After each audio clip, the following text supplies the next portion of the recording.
Hello everyone, and welcome back to Opi Painting. Thank you for joining me on this short but hopefully informative video.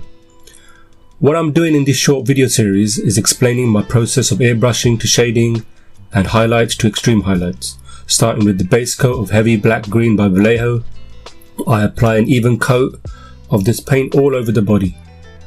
This is my starting point.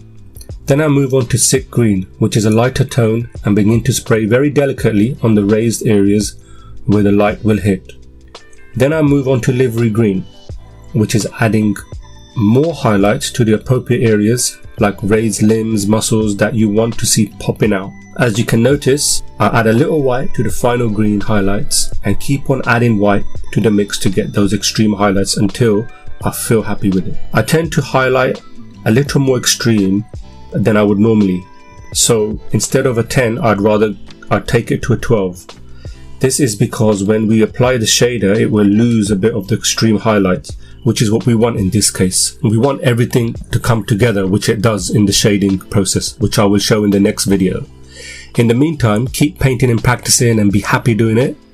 If you like this video, please press like and subscribe. Sign up to my email list. The link is in the description below, and you'll receive a free ebook and regular updates from the email on the equipment I use and the paints I use.